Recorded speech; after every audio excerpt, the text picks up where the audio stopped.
विगत 22 तारीख के दिनांक को हमारी बहन जो हॉस्टल में रहती थी उसका निधन हो गया सड़क दुर्घटना में। विश्वविद्यालय प्रशासन के द्वारा प्रशासन से हम लोग ने 22 तारीख को ही मांग की थी कि उस पर जांच बैठे हो, जो भी उस पर दोषी है उसके ऊपर कार्रवाई की कि बहन रात को हॉस्टल से बाहर कैसे गई करके, लेकिन विश्वविद्यालय प्रशासन की ओर से कोई कार्रवाई नहीं किया गया। हमारी जेन्युइन मांग है कि वाटर कूलर, गर्मी का दिन है, वाटर कूलर लगे सभी जगह। छोटी छोटी समस्याएं हैं, ऐसे 50 विषय है जिनको लेकर आज हम धरना प्रदर्शन में बैठे हैं। पहले बस की सुविधा होती थी, बस की सुविधा नहीं है। लगातार 22 तारीख से जब से छात्रा बहन की हत्या हुई है तब से हम यहाँ पर आंदोलन कर रहे हैं, चरणबद्ध तरीके से एबीवीपी आंदोलन करते आ रही है। सबसे बड़ी दुखद बात तो ये है कि विश्वविद्यालय प्रशासन अभी तक से हमारी कोई भी बात सुनने के लिए नहीं आया सामने अभी तक से। गुरु घासीदास सेंट्रल यूनिवर्सिटी में छात्र संगठनों का विरोध प्रदर्शन खत्म नहीं हो रहा है।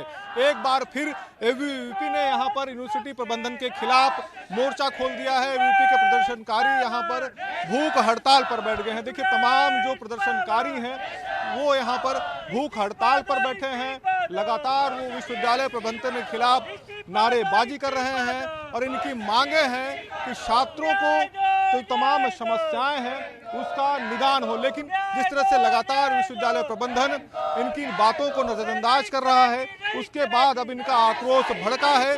तमाम एबीवीपी प्रदर्शनकारियों ने छात्रों के साथ मिलकर यहाँ पर भूख हड़ताल शुरू कर दिया है और आज से वो भूख हड़ताल पर बैठ गए हैं।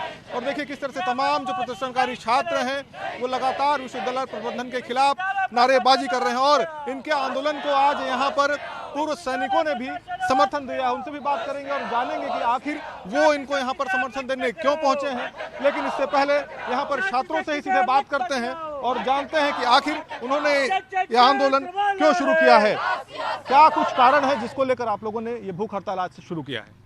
विगत 22 तारीख के दिनांक को हमारी बहन जो हॉस्टल में रहती थी उसका निधन हो गया सड़क दुर्घटना में। विश्वविद्यालय प्रशासन के द्वारा प्रशासन से हम लोग ने 22 तारीख को ही मांग की थी कि उस पर जांच बैठे हो, जो भी उस पर दोषी है उसके ऊपर कार्रवाई की कि बहन रात को हॉस्टल से बाहर कैसे गई करके, लेकिन विश्वविद्यालय प्रशासन की ओर से कोई कार्रवाई नहीं किया गया। 5 लेवल की मीटिंग ली गई कुल सचिव महोदय के द्वारा, फिर भी कोई कार्रवाई नहीं किया गया। उसके बाद 5 तारीख को दिनांक को हमने कुल सचिव जी का इस्तीफा मांगा, जिसपे कुल सचिव जी पीछे के गेट से बिना हमसे बात किए चुपचाप भाग गए और विश्वविद्यालय में हमारे कुलपति महोदय भी नहीं थे। आज हम लोग एक दिवसीय धरना पे इसलिए बैठे हैं कि विश्वविद्यालय में व्याप्त समस्याएं हैं, जिसमें 3 प्रमुख समस्याएं हैं जिसकी मांग को लेकर हम बैठे हैं कि छात्रों के जो जितने छात्र विश्वविद्यालय में पढ़ते हैं उनका इंश्योरेंस हो, जो बहन जिसके दुर्घटना में मृत्यु हुई उसके परिवार को कंपनसेशन मिले, साथ में जो उच्च लेवल की कमेटी है उसकी जांच बैठी और जितने वार्डन इस पर जिम्मेदार हैं उनके ऊपर कार्रवाई और कुल सचिव जी अपना इस्तीफा दे। बिल्कुल, जो जिम्मेदार है उस पर कार्रवाई हो। और क्या कुछ मांगे हैं, क्योंकि हम देख रहे हैं कि लगातार अलग अलग और भी मुद्दे हैं, मांगे हैं जिसको लेकर आप लोग मोर्चा खोले हुए हैं, आवाज़ उठा रहे हैं। यहाँ विश्वविद्यालय में इतनी सारी मांगे हैं कि हम आपको गिनाएंगे तो बहुत समय लग जाएगा। और हमारी जेन्युइन मांग है कि वाटर कूलर, गर्मी का दिन है, वाटर कूलर लगे सभी जगह। छोटी छोटी समस्याएं हैं, ऐसे 50 विषय है जिनको लेकर आज हम धरना प्रदर्शन में बैठे हैं। पहले बस की सुविधा होती थी, बस की सुविधा नहीं है। ई रिक्शा अगर चलाए जा रहे हैं तो वो भी 2-3 चला रहे हैं। 10,000 स्टूडेंट की यहाँ 10,000 स्टूडेंट पढ़ रहे हैं और 3 ई रिक्शा से क्या हो रहा है। आप यही बताएं कि हम लोग 3 ई रिक्शा में इतने सारे स्टूडेंट कैसे आएंगे जाएंगे।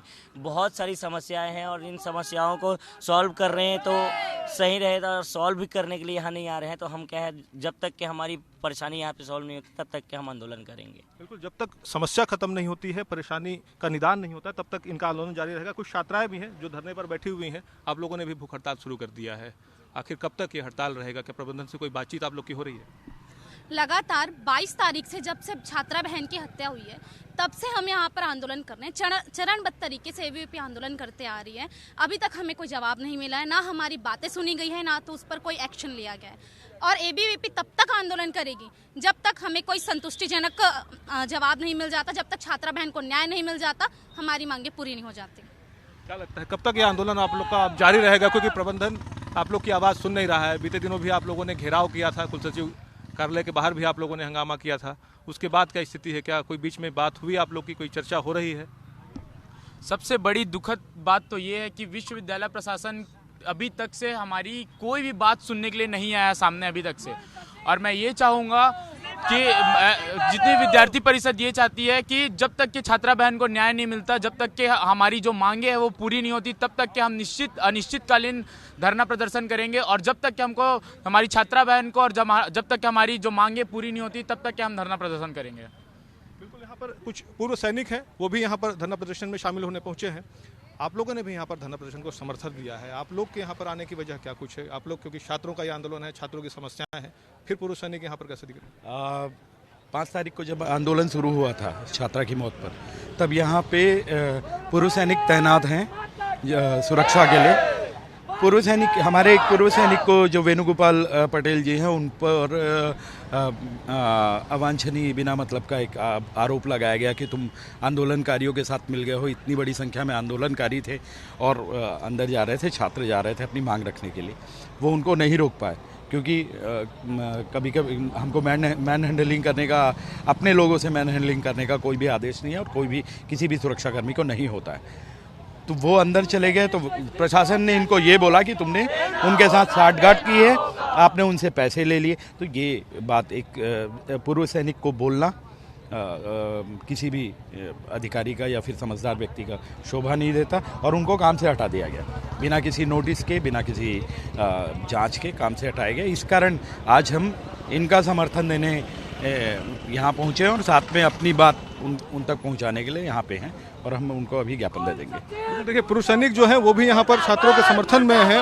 क्या लगता है, क्योंकि शैक्षणिक व्यवस्था भी इससे प्रभावित हो रही है और तमाम जो छात्राएं हैं वो धरने पर बैठ गए हैं, ऐसे में क्या होना चाहिए? अब क्या चाहते हैं आप लोग, जल्द से जल्द क्या हो? हम बस चाहते हैं कि कोई अधिकारी, कोई प्रशासनिक अधिकारी आए और हमसे कम से कम बात तो कर ले। वो अपनी शक्ल दिखाने को भी तैयार नहीं है। हम भूखे प्यासे यहाँ पर बैठे हैं। हम कब से चरणबद्ध तरीके से मांग कर रहे हैं। उन्हीं के विश्वविद्यालय के लोग हैं, उन्हीं के विश्वविद्यालय के बच्चे हैं, उन्हीं के पढ़ाए हुए। और अगर हम आक्रोशित हैं, किसी वजह से नाराज हैं, तो ये उनकी जिम्मेदारी है। हम किसी को कुछ भी नहीं करना चाहते हैं। हम ससम्मान सब कुछ करना चाहते हैं, लेकिन कोई सुनने को तैयार ही नहीं है। अभी तक नहीं आए कोई भी। बिल्कुल, देखिए, गंभीर विषय है। छात्र लगातार अपनी मांगों को लेकर आंदोलन कर रहे हैं, लेकिन उसके बावजूद विश्वविद्यालय प्रशासन इनकी मांगों को, इनकी बातों को नजरअंदाज कर रहा है। ऐसे में अब जरूरत है कि विश्वविद्यालय प्रशासन आगे आए, छात्रों से बात करे और इनके समस्या का निदान हो। कैमरा सतीश मिश्रा के साथ जितेंद्र थवाइत, IBC 24, बिलासपुर।